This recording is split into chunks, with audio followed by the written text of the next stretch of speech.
Personality test. Yeah, okay. Okay, I Exactly. understand. Personality test, MBTI. I think it's called Myers-Briggs Personality Indicator. You know Uh-huh. what that is? I Type have done indicator. it, yeah. Okay, Blazer, what did you say? Myers-Briggs type indicator. Exactly.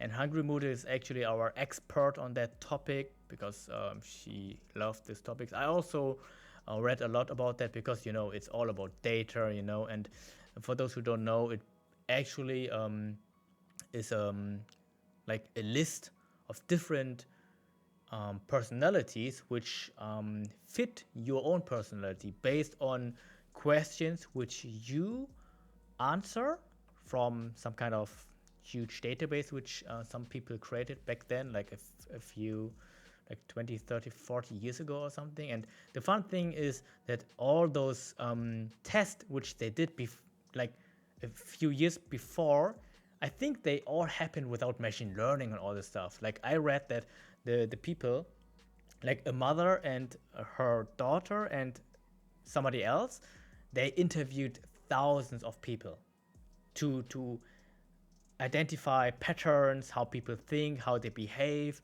what's driving them.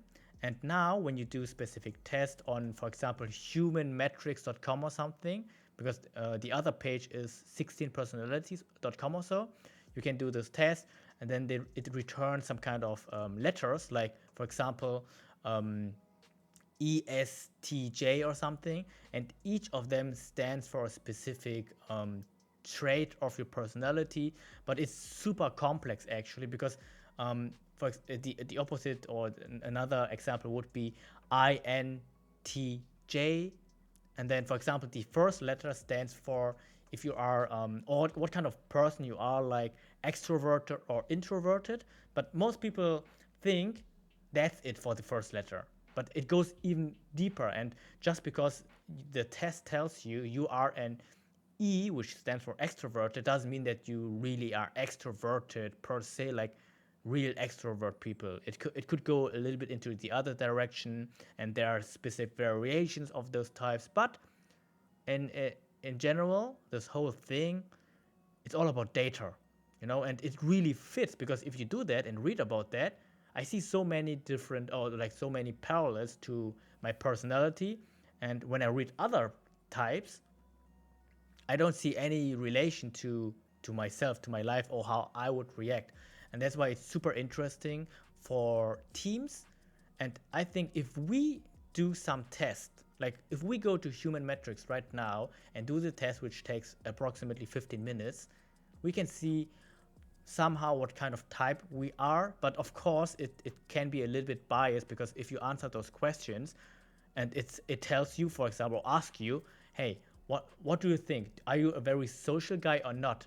And then some people who are not so social, they want to be social, so they say, yes, I am social, but actually they are not. So this test maybe considers that or not, I don't know. But if we take this test, we can see that the types which each of us get, and then compare, like there also are texts which actually describe how this type is working with this guy, or how they fit together. Like first type doesn't like chaos, but Hmm. if you are working together with this other guy who absolutely loves chaos, those pages or those descriptions, they tell you, or it gives this guy the explanation how they have to behave to um, be good with this other guy who actually loves chaos. And this is what those MBTIs do, and this is super interesting, and it's all based on data. And that's why actually we should do this test and then discuss with Hungry Mood maybe at one point, so we can. Yeah, that sounds interesting. And what she has to say about that. Yeah, and that's one thing why I really love data and why I wanted to get into data, because I wanted to analyze people. I want to get all the data, accumulate them, and create some models. But that's another topic which is super complex as well. But I hope that could give some kind of overview on MBTI, and I will put everything down in the description. Thank you. Goodbye.